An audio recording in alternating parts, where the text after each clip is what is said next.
Okay, are we ready to get started? Ready to get started. Okay, so welcome everybody. I'm going to go ahead and introduce our man of the hour. I'll introduce myself first. I'm Karen Montandon, MVP of Operations for Dementia Care Education. Happy to be here with everybody this morning. I am going to turn this presentation over to Brian Brown. He's the president and founder of Dementia Care Education, as well as the founder of our nonprofit arm, Dementia Education and Research Network. He has more than 20 years of experience and expertise in the field of Alzheimer's and dementia research and education. He is on the Leadership Council of the Alzheimer's Association, is a consultant with the Attorney General's office here in Arizona, and a proud board member of the Fellowship of Christian Athletes. So we are going to go ahead and get started. Okay, Brian, I am going to turn this off and turn it over to you.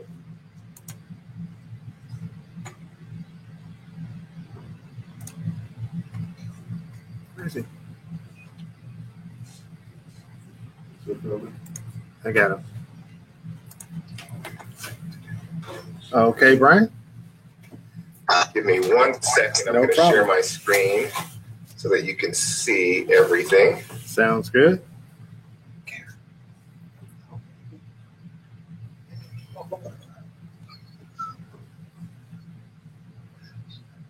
Yeah. Perfect.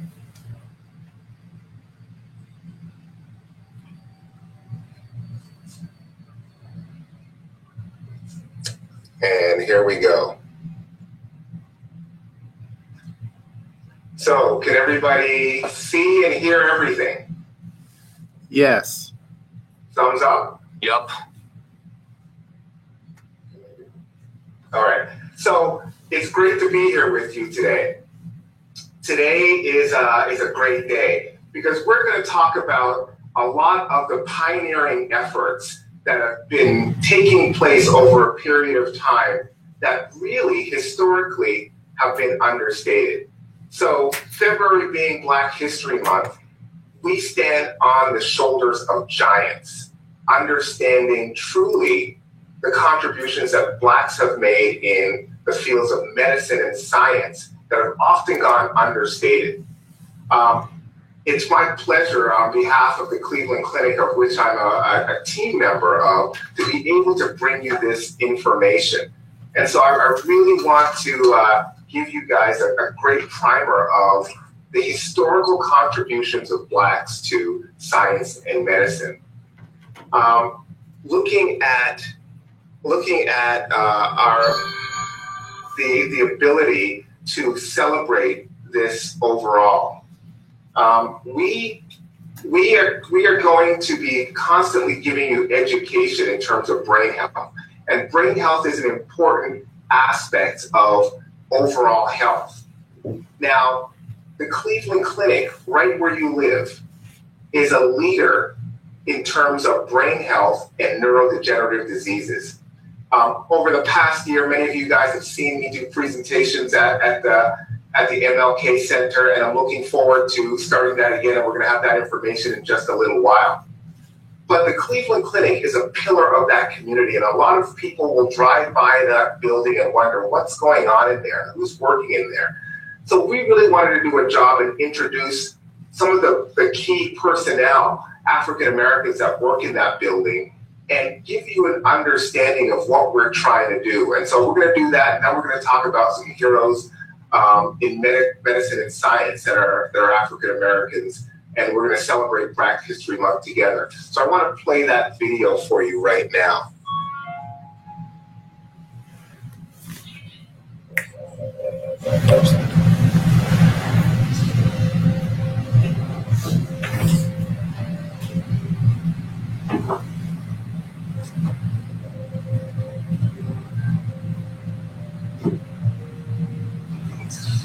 Everyone, welcome to our presentation today about brain health and our celebration of Black History Month.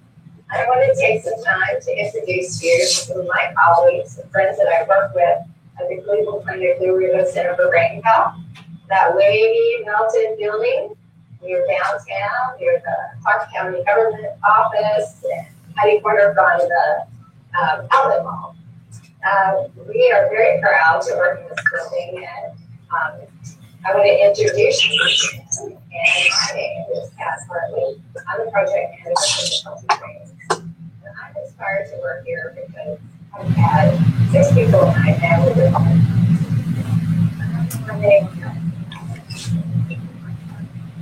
how do I keep myself free? I eat a healthy diet. I included work plans like broccoli and blueberries and nuts and seeds in my diet versus processed foods. Now I want you to meet some of my friends. And let's celebrate Black History Month and Brain Health. Hi everyone, my name is Joel. I'm the director of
So those were some of my team members at the Cleveland Clinic Louisville Center for Brain Health that are passionate as I am about really finding cures and treatments and preventing Alzheimer's disease and other dementia.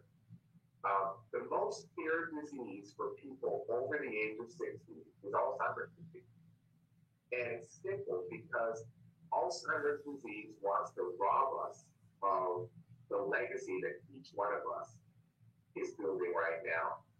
And there are a lot of questions around that. And us being able to do research and understand this makes this, our work, very passionate to us. So one of the statistics that I really want to tell you about as we start to get into other Black pioneers in medicine and technology and science is this statistic specifically about Alzheimer's disease. First of all, Latinos are 1.5 times more likely to develop Alzheimer's than the majority Caucasian population. And Blacks are 2 times more likely to develop Alzheimer's disease than the majority Caucasian population. So Alzheimer's disease and other dementias should be of utmost importance in the Black community because we are at disproportionate risk for this disease. But it's a disease that's not talked about a lot.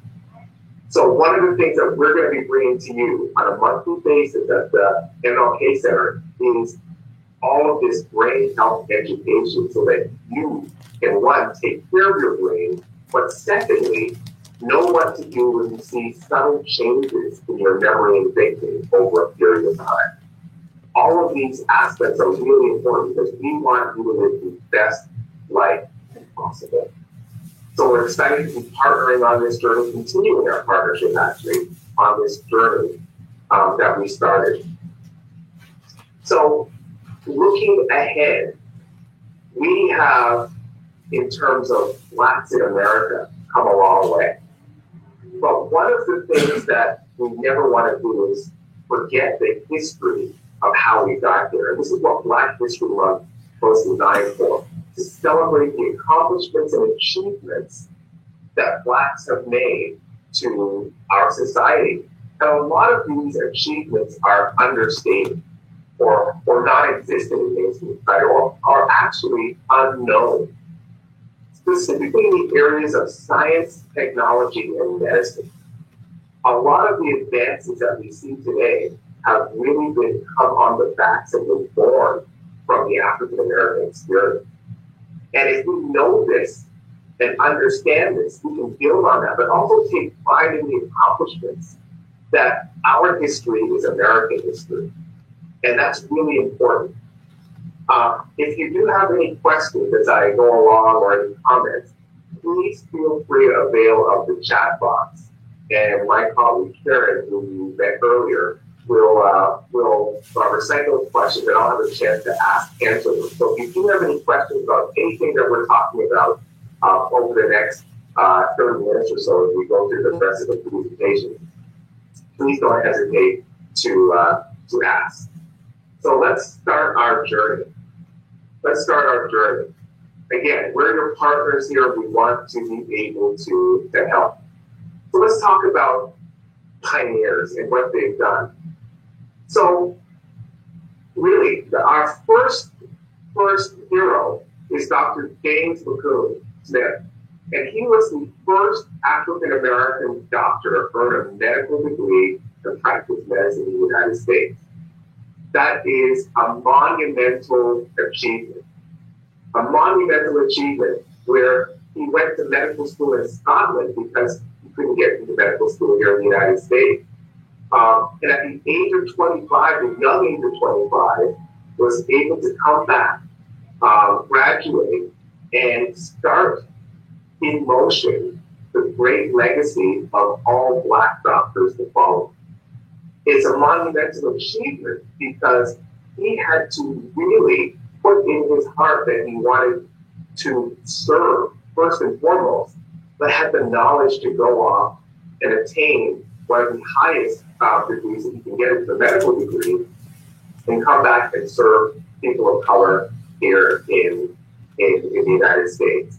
And so he's one of the pioneering medical heroes here where he saved countless lives. And what he did also was he shared his knowledge. All the knowledge that he had in medicine, he was able to share so that he could make medics out of many people. There was a multiplicity aspect. So we started to see the first really groundswell of people learning the medical arts from Dr. James Boone Smith. So we salute him. And we also salute his counterpart, which we see Rebecca Crumpler, which was the first African-American woman to earn a medical degree. And so she did this, and she gave back to the community and opened clinics around the time the Civil War ended. And so she really understood the whole need that specifically newly freed slaves after the Civil Rights Movement needed medical care. And so she moved to Richmond and started this really, really robust medical practice as the first woman. It was important because women's health issues were not looked on as the same as men. So having a woman be the first African-American woman doctor, she had some emphasis on women's health and was able to really save countless of lives, but specifically females who were taken ill at that particular point in time. So the first African-American man and woman to earn a degree hold really tremendous stature because every other physician who's come after them really stands on their shoulders in order to serve the community. So those were two monumental firsts. One of the things that they both said in terms of interviews is Blacks need to get involved in healthcare, specifically because they were being underserved in the general populace. So this is why they took their knowledge and made medics out of many people in order to serve the larger community. And they were inspirational figures. And today, in 2021, there's people like myself and others who are in the medical research field because we see the need as well. We see the need as well because we want to be able to give up education and resources so the whole community is able to thrive and prosper. So those two were true pioneers as medical doctors, the first in this country's history. Next, we have Dr. Emory Brown, and he's alive today. He's an anesthesiologist, and he's a professor of computational neuroscience at MIT. You know why that's important, and he works in sort of the field that I talk about as well. His research is stemming on how your brain works under anesthesia. And why that's an important research endeavor is this. There are things called pseudo-dementias out there, things that look like Alzheimer's disease but aren't Alzheimer's disease. One of those things is called hypoxia. And hypoxia is when your brain is deprived of oxygen. So think about this. When you go into surgery, you're under general anesthesia. And they put a tube down your throat, and then this ventilator breathes for you. You've heard of the term ventilator from COVID, where they have to have this machine breathe for you because you can't breathe on your own. But how does your brain react under a ventilator, under surgery? Is that word I talked about before, hypoxia, affecting your brain? When your brain isn't getting enough oxygen. And if it's not getting enough oxygen, it can harm your brain. So Dr. Emory Brown is doing research right now on looking at how the brain responds to anesthesia and under a ventilator, which is really, really important research that we can better, if we to perfuse the brain when you go under surgery.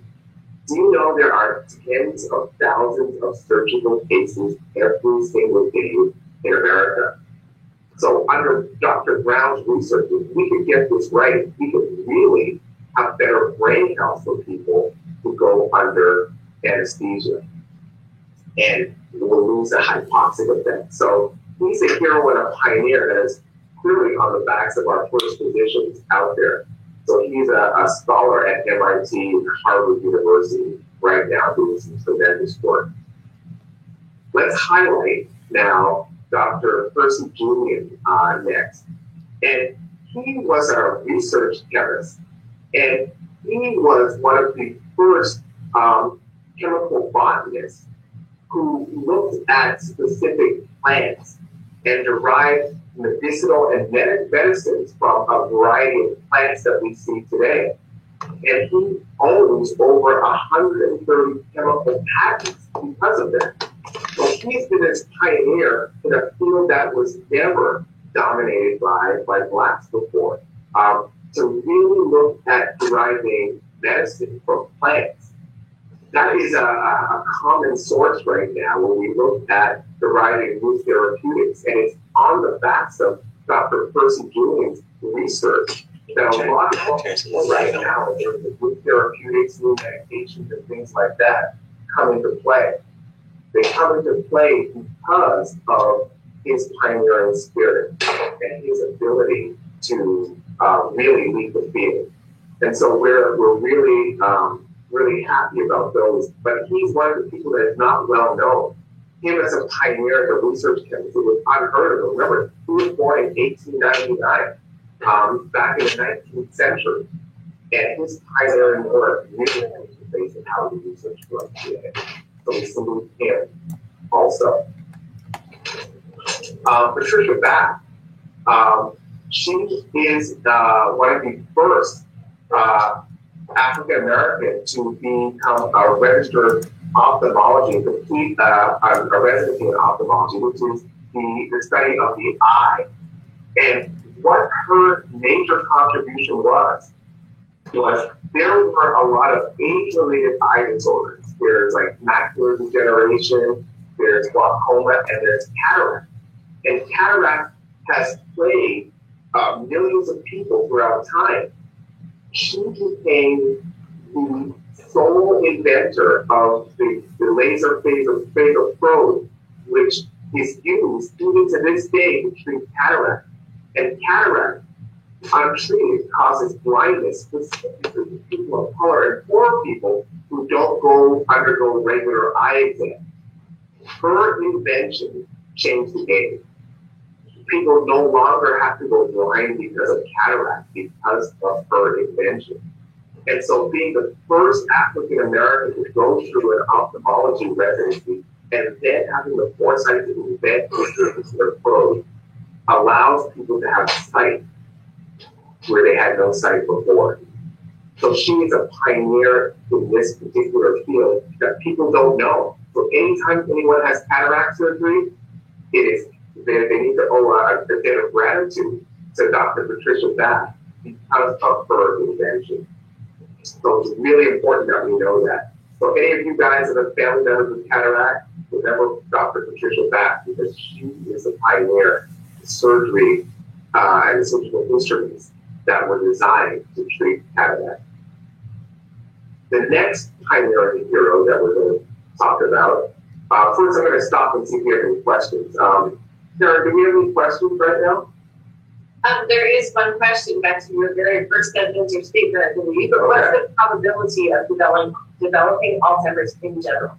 Okay, the probability of developing Alzheimer's in general.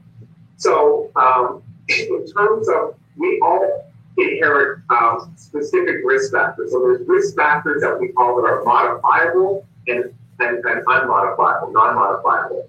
So the non-modifiable risk factors are things that you can't change. So you can't change your age, and age is the number one risk factor. You can't change your gender. Women have a higher risk, 60% for women and 40% for men, of getting Alzheimer's disease. So you can't change your gender, you can't change your age. You also can't change your gene. Alzheimer's disease is primarily a disease that is not gene dependent, but 5% of people carry a bad gene for Alzheimer's disease. They carry a double copy of the apolipoprotein 4 allele. And if you get those bad genes, that will give you almost a certain opportunity to get Alzheimer's disease. But only 5% of the population have that bad gene. If you have a family member, a first-degree family member, mother, father, brother, sister, with Alzheimer's disease, it does increase your risk, but it doesn't cause it, but it increases your risk. And your race or your ethnicity Like I said before, Latinos are 1.5 times as likely to get Alzheimer's, and Blacks are 2 times as likely to get it. So those are things that you can't do anything about. You can't change your race, you can't change your gender, you can't change your age, and so on and so forth. But there are many modifiable risk factors that we can change: our diet, our exercise, our brain health in terms of how we exercise our brains. Those are things that you can change, which do lower your risk. So we're going to talk about a lot of those in our regular monthly series about how we can mitigate our risk. So Blacks have an increased risk. I can't give you a percentage because there's a lot of other things that come into that. But Blacks do have an increased risk of getting Alzheimer's disease than the majority population. But I want to always tell you this: Alzheimer's disease is abnormal aging. Not everyone is destined to get it, and we have a say in terms of if we're going to get Alzheimer's disease or not. And that's what all this education that we're going to do is trying to reduce your risk of getting Alzheimer's disease.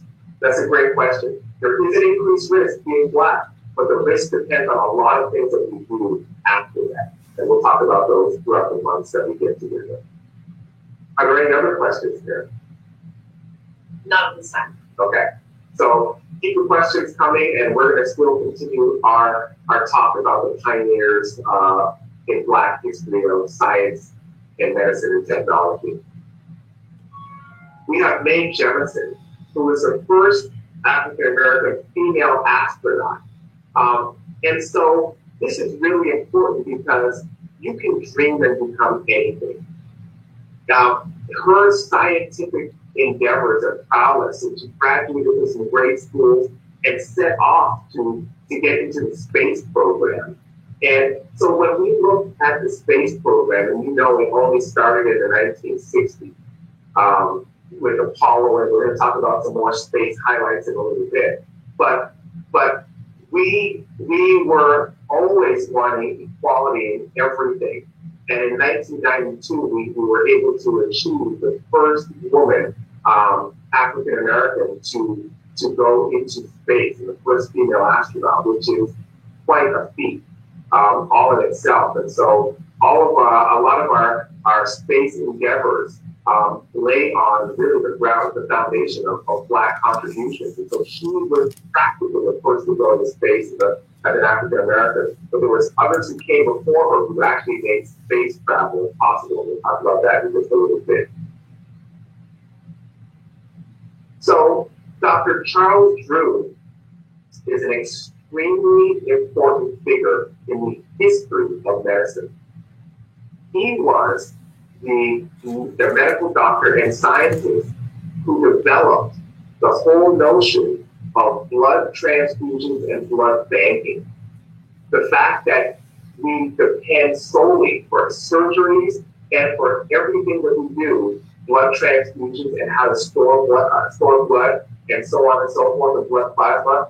Dr. Charles Drew was the man who invented that whole system. Before, blood basically has a very short shelf life to be able to be viable. We would use sometimes what we call direct transfusions because the viability of blood was so small before blood spoiled. Well, Dr. Charles Drew developed a system to preserve blood plasma and store it indefinitely so that we can transfer and store and use blood products across the world in a safe and effective manner. So he's a pioneer. We would not be able to do half of anything to do with medicine without his contribution to this field. And again, necessity is the mother of invention. Dr. Charles Drew realized that he could save more lives if he was able to preserve the life of blood, that you can actually transport it and save it for another time as opposed to using it right when it was harvested. So, brilliant man, and many things are named after him in medicine because he really changed the scope of everything that transpired. Dr. Charles Drew. And then we have Dr. Alexa Kennedy. And she was the first African-American neurosurgeon. So again, getting back to my love of the brain, neurosurgery residencies are some of the hardest things to get for aspiring doctors. And any surgical residency for that matter. Neurosurgery is so super specific.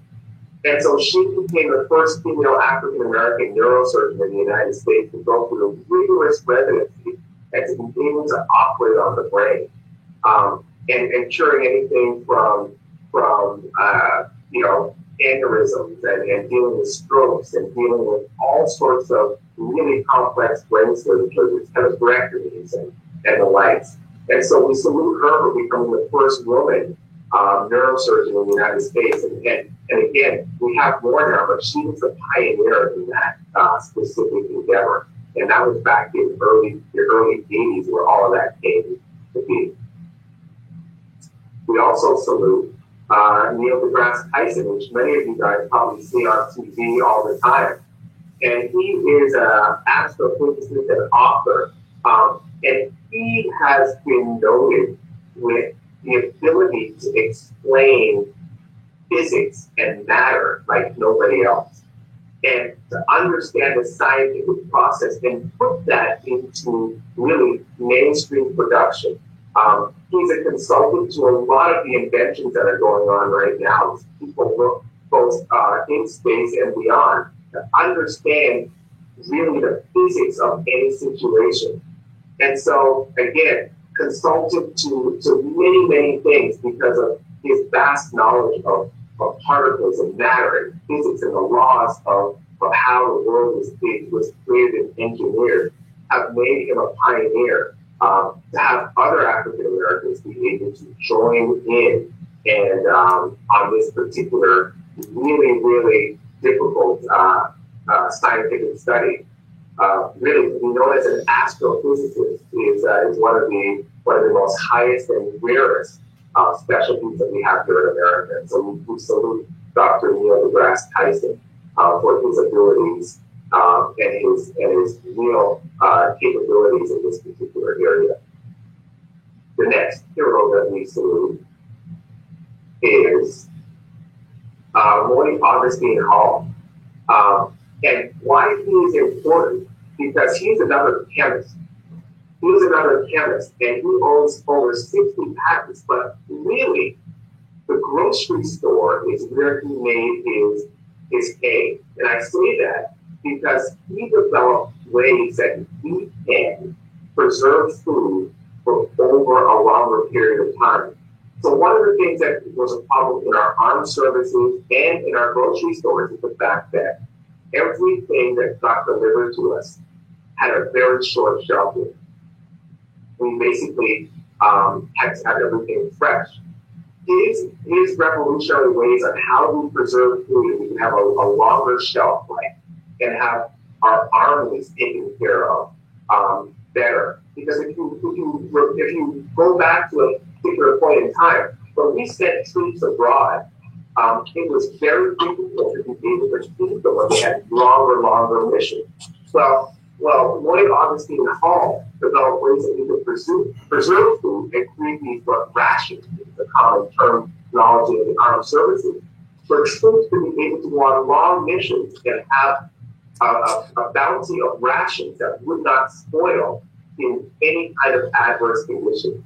And that's Dr. Hall's ability to be that chemist to find the right balance to be able to do this. And so therefore that got taken into the supermarket. You see any given shelf on any given supermarket across America, all of those things, the ways that we see food being preserved, has been credited to Dr. Hall's research in being a chemist and being able to pioneer the way that we do this. And so we owe a big bit of gratitude to Dr. Hall. And again, this is very, very limited information that a lot of people don't know. That when you walk into a grocery store or a service that are able to eat food on the battle line, it's because of Dr. Hall's research. Any other questions, Karen, right now before we continue? There are no questions at this time. Okay, so we're going to continue talking about some more heroes. We're going to celebrate right now. Before you continue on, could everyone please mute yourselves? Nurse training. and that is Mary Mahoney. And so she was the first Black nurse back in 1879 to complete nurse training. Why this is so significant is she also then started to train others to become medics. Because training, people wouldn't train Black men and women for anything. The system wouldn't do that. She received this training and completed it and then started to spread her knowledge. So there was a lot of unofficial Black nurses after her, but she was the absolute first Black nurse graduate to complete training, and she did a wealth of healing and training that came after her. So we salute Mary Mahoney in being the first to be able to do that. We also have Dr. Daniel Williams. And why this is important is the fact that he performed the first successful open heart surgery. So the heart has been this mystery because when the heart goes bad, it's a pump of all the blood in our body. So what happened in Chicago was this. A Black man was stabbed in the heart and he was basically bleeding out and was taken to Dr. Williams before he bled out. And Dr. Williams performed the first open heart surgery, cut him open, and then saved this man based on really just instinct. His whole supposition was, he's going to die anyway. I might as well do something and try something to save his life. And he did that. And that became the standard. That procedure that he pioneered that day became the standard to help save people of those type of traumatic heart injuries. So he was the first successful open heart surgeon. And he went on to open a hospital to train nurses and basically became a medical conglomerate because he was willing to share his knowledge, one, and to use research and pioneer new techniques. And so we salute him for the first successful open heart surgery back in 1893. All open heart surgery come on the backs of Dr. Williams here. And that's a really important thing to distinguish because open heart surgeries today are some of the most common procedures that we see, but it all fell in line under Dr. Williams' first pioneering the first open heart surgery. Next, we're going to talk about Dr. Daly. And she was the first female to receive a PhD in chemistry from Columbia University. But one of her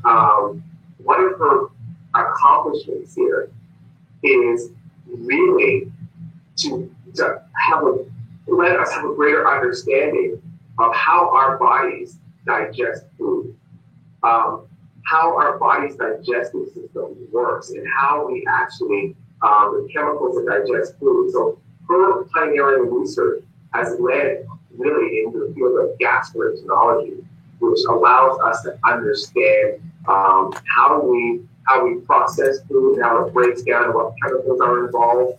And so we really owe her a debt of gratitude because that field of science was really pioneered under her leadership. Now we have Annie Easley, and we know her to be that wonderful mathematician that we celebrated in the movie Hidden Figures, if any of us have seen that movie. She was a rocket scientist. That is what she was. She was a brilliant woman who was able to compute figures and have theoretical models of how we can go into space. And so without her expertise and without her knowledge, what we saw before in terms of the first Black astronauts or any astronauts at all would have never happened without her brilliance and expertise. So we salute Annie Easley for her contribution to America, the space program, to our ability to go to the moon. And so it's these types of contributions that are American contributions, but oftentimes we don't know that they generated from African Americans. The next hero that we're going to talk about is Dr. Samuel Helms. And he was the first African American that was involved in kidney transplantation. And so why that is important, it is so important because we know renal disease is a byproduct of diabetes. And we know diabetes is one of the leading comorbidities of death and poor quality of life in America. Before, when the kidneys basically, didn't work anymore, you would basically be on dialysis for the rest of your life. And we probably all know people who are on dialysis right now that are awaiting a kidney transplantation. But here was the situation. Before this particular doctor was able to pioneer kidney transplantation, people died on dialysis, and now it's routine that we see kidney transplantations happen all the time. So this was a really, really tremendous pioneering position that allowed us to really change the life of many diabetics or people with kidney disease by pioneering and truly working as a kidney transplant surgeon. Then we have scientist George Carruthers, and his this is going back to space. He was the inventor of an ultraviolet camera that we use right now to look into space. So all those Apollo flights that we get all that information back, it was his camera that was developed for us to be able to finally see space and reveal everything that we see right now about the Earth's atmosphere go down to Dr. Carruthers' work. And so the fact that we were able to go into space, one, we saw some of those pioneers, and now we can see space and bring it back here on Earth. That's what Dr. Carruthers' work came into play. And again, a brilliant pioneering scientist using ultraviolet camera spectroscopy to be able to do that. So it's a tremendous debt of gratitude that we know what's out there beyond Earth with Dr. Carruthers. Then we have Ernest Just, who was a biologist. And his work really was formed on this aspect of fertilization. And you say, well, Brian, why are you talking about fertilization? Because this biology work allowed farmers to literally double and quadruple crops by looking at better fertilized soil. And it's the science that Dr. Just came into play that allowed us to really replenish soil and to have the best quality soil, the best harvest, and really double and quadruple crops. His science led to discoveries of, every time that we do a harvest, we deplete the soil with fertilization and specific types of fertilizer to really replenish the soil that we can get more out of the land. And it's great, great work. And so what we're seeing farms doing harvests all over the world is Dr. Just's research that has led people to have more fertile land to be able to farm on. So he's a tremendous pioneer. So we owe a debt of gratitude for the food that we eat to these Black pioneers. And then Dr. Jocelyn Elders, back in the 90s, she was the first Black Surgeon General. And so we've had some Black Surgeon Generals, female Surgeon General. We've had but she was the first female Surgeon General, and she was really a path blazer. Right now, we have a Black Surgeon General as we speak right now, but he's on the backs of Dr. Jocelyn Elders, who worked her way up to the Health and Human Services Board and the CDC to get this particular posting. So we owe her their gratitude as well. We also have Dr. Jarvis, and Dr. Jarvis is a neurobiologist, but his claim to fame was what really that we have an understanding of is really our voice and vocal communication, which is really important. So him understanding how we communicate has led to the creation of many devices for people that can't talk, and then many hearing devices so that we can get them on the right pitch. So he is a giant pioneer in the neurobiology of vocal cords and vocal communication, which is we take for granted. By virtue of the fact that I can speak right now and be in a different state than you right now, part of that is through pioneering technology. Then we have Dr. Norbert Roulette, who is really remembered for a specific invention that a lot of us take for granted, an evaporator. And an evaporator is a fancy word of calling something a diffuser, where you would take something and evaporate it, and then diffuse it in a room. This technology for medicine has changed everything, because things like the nebulizer, where we would basically evaporate or diffuse medicines into the air for us to ingest into our respiratory system, has changed the game for people. Even just common diffusers for essential oils that people would buy at Target or Walmart these days. That aspect was really developed by this particular American inventor, which changed the medical game, how we can basically incorporate really a sense of aeration into medicine. So he's a very important invention that we give him credit for as well. And then we want to talk about Colonel Guyton Bluford Jr., who was really the first African American in space.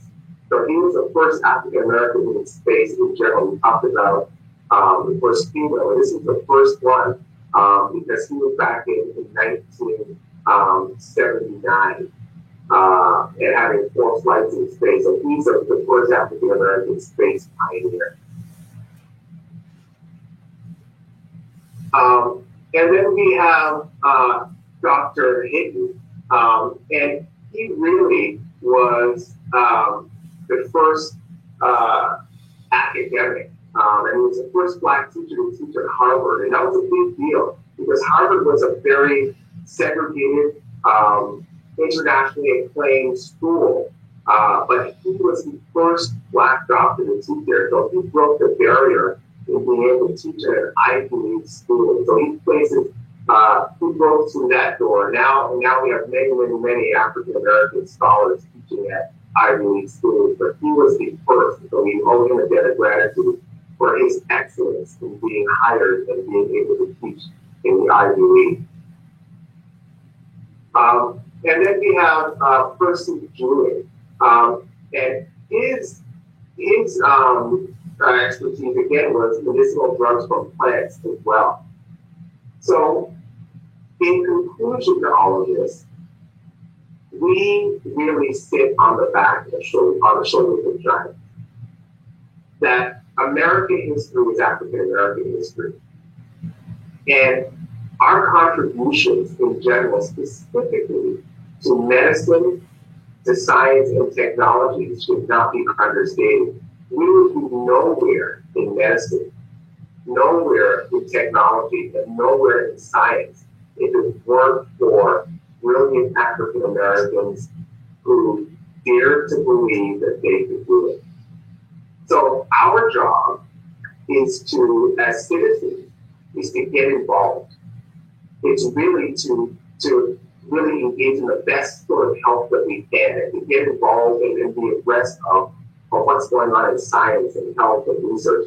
And all of us at the Blue Center for Brain Health want to help the United Network.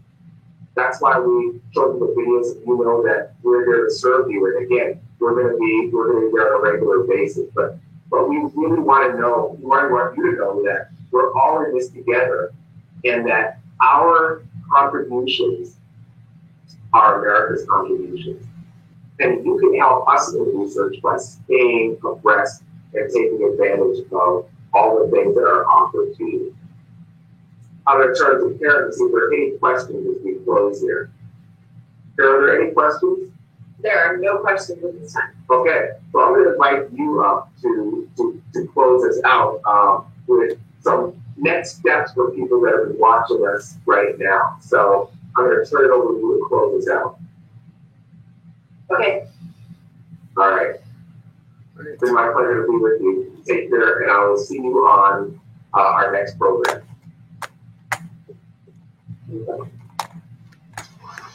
Okay, well, thank you everybody for joining us. We've got a screen up here that kind of, well, it doesn't kind of, but it very much lets us know what is coming up in the future. So the programs that are going to be on the docket for the coming months, and the first Monday of each month, starting on March 1st at 10:30, how to keep your brain healthy.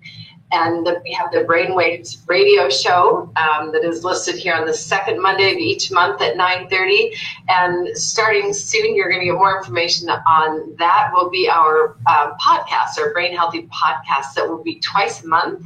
We're hoping that that is going to be also kicking off in March, but we'll be keeping you posted on that. So unless there are any other questions for us on this end, we are going to wish you all a fantastic rest of your week. And thank you for being here today, and thank you for having us, Laruvo, and a good rest of your day, everybody. Thank you. Thank you very much. Thank you very much. Great presentation. Excellent. We enjoyed it, and the MLK Senior Center and its members are looking forward to more brain healthy information. Thank you very much. We appreciate it. That was for you, Brian. Lots of good information. Lots of good information. We appreciate you. Thank you. Look forward to hearing more in the future. Okay, thank you, everybody. Thank you. Can you just unshare us, please?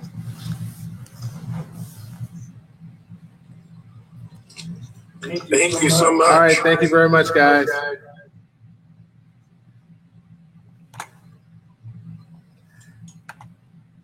Have a great day, and we'll see you in the next one. Thank you. Okay. Bye. Bye-bye.